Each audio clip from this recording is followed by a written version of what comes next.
Hey, what's up, folks? It's Juno. I remember something I'm not sure that even happened. The picture I've got up on the screen today is an event that happened during the refugee crisis during the Syrian civil war, where we had droves of Syrian refugees fleeing the country, being transported through Turkey, shipped across the Aegean, and landing in Greece and trying to come up through the Balkans into Central Europe and then onto Western Europe.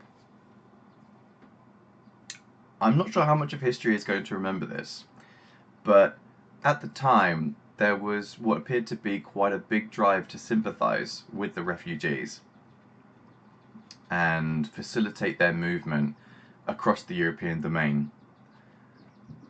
However, there was this one incident that murkied the water of that narrative, and it's the picture I'm looking at now. Now, to preface the image, the first I heard of this actually was not accompanied by any visual. It was merely a headline.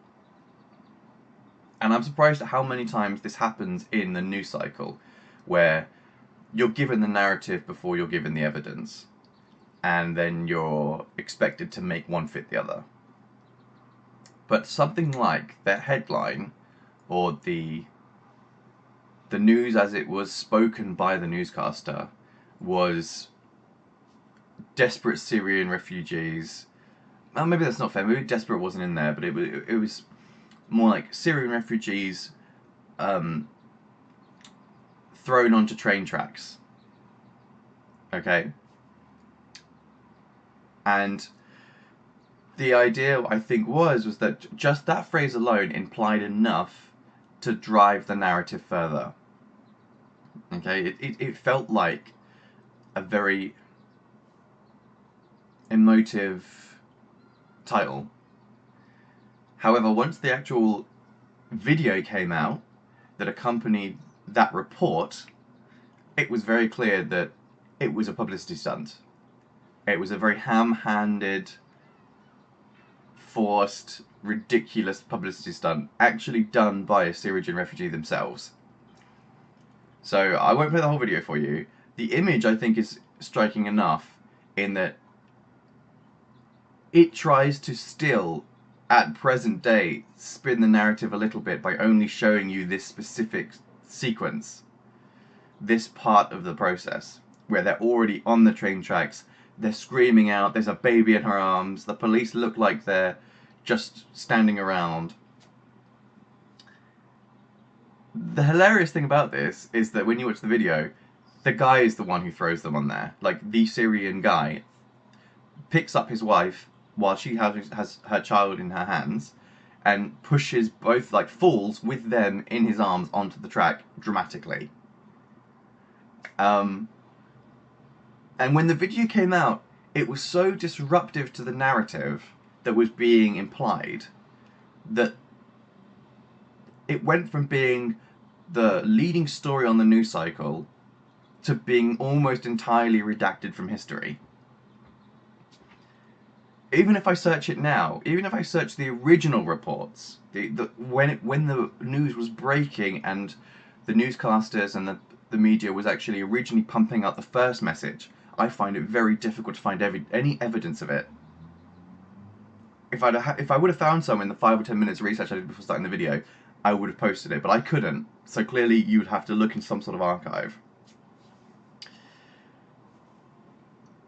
What this moment meant for me was maybe the first tangible evidence I had of revisionist history in action.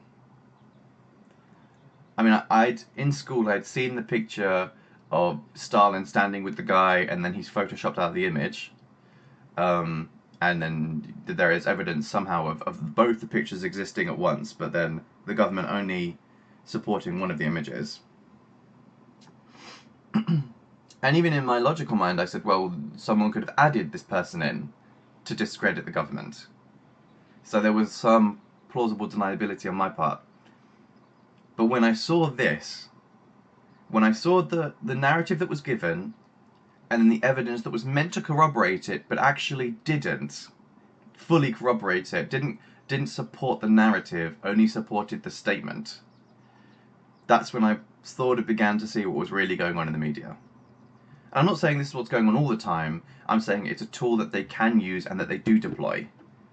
And the fact that they have it available and are willing to use it is in itself concerning, whether or not they're doing it 100% of the time. I'm sure that they give a smattering of genuine reporting to legitimize their platform.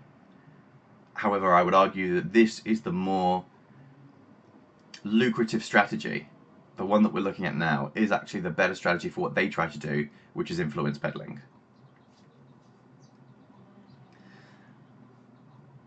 So as I said, trying to find the breaking reporting of this event is very hard. You can only find the retrospective stuff that looks at it in the context of you've already seen the video, therefore you know what the headline should have said, with no mention to what the headline really was.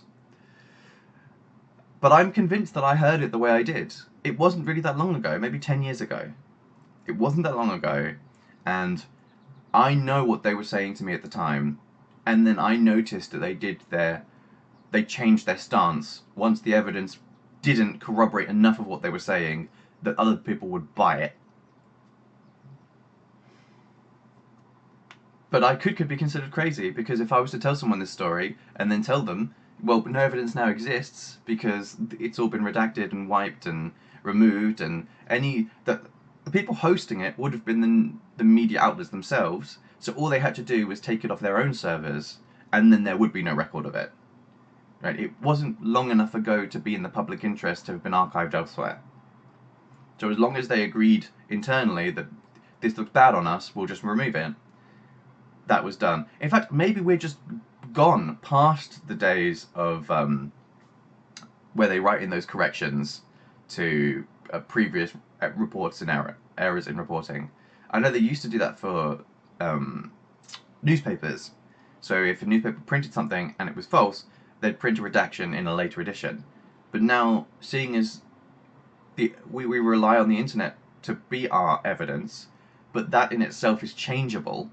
You know, you can edit the internet, you can edit anything on the internet, because it's hosted somewhere in a live format. There's nothing that's like read-only. So, because they're able to do that, they never have to write any redactions. They simply just remove the original article as long as enough time has passed or people aren't thinking about it anymore. But it would make me seem crazy to say that actually at the beginning they spanned this a completely different way, and now there's just no evidence that they did that. I would understand people being skeptical of my view. But why would they do this? Why would they do this? I think the reason they do this is because there's a psychological trick they're trying to play here, and it's one of anchoring. So when you anchor to something, you base your belief on it, and then you begin to sprout out logical consistencies from that original belief, and anything that is inconsistent with it, if you've anchored properly, you'll simply reject. You know, even if it's factual and can be demonstrated, you'll just reject it because you've anchored to this idea first. And I think they're playing on the notion that as long as you would deliver that information originally, that's the most likely thing you're going to anchor to, the first thing you hear. I mean, it paints a pretty poor picture of people because it makes them sound so fucking simple that they would just anchor to just the first thing they hear and then reject other things in favor of it. Like, why? Why is the first thing you hear likely to be correct? I could look from an evolutionary point of view and say, well, normally the first things you would learn are from your parents, so that would perhaps have an evolutionary benefit to listening to your parents first, or to learning what your parents tell you because they're less likely to trick you. And so just having this predisposition to always wanting to believe the first thing, as long as it's what your parents said, then you give it undue weighting in a factual context. But it could be a very effective protective measure from some sort of trickery later down the line. However, if it is the case that we give media outlets some level of authority, like a parent style position, and then they simply need to just put out the first thing on something and will anchor to it, then that gives them an incredible level of influence. And I think we can see other elements playing up to this, in that quite often when there is competing narratives, very little time is spent in waiting for evidence to be accumulated. The drive and the focus seems to be all based around getting your narrative out as quickly as possible.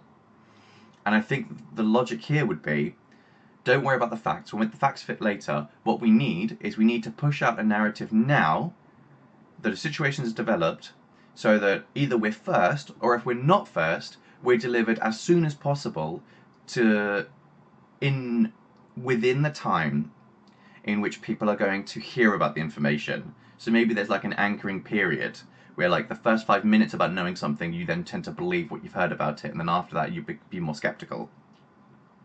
Or maybe there's a period of popularity of something, so something hasn't yet caught traction, even though there is a narrative out about it. We'll add our narrative to that with maybe in the first day, and then we've got our competing narrative at the same time. That way, when the information is delivered to somebody, they hear both pieces of information at the same time, because by that time both pieces of information are now popularized to some degree. So it's not necessarily that you had to get it out first, but you got it out early enough that it was delivered at the same time to the majority of people who heard about it. And they will retroactively correct those people who heard about the information before you had your narrative out, because then they will say, oh, but didn't you know, actually the situation is this, to the people who had the earlier frame of reference. And so there is like a correcting mechanism within that, but it only functions up to a point. So as I said, it's like, once some people have anchored, that's them got, but they will override that if the majority have anchored to something else. They can then be pressured into reattaching their anchor to the more popular view.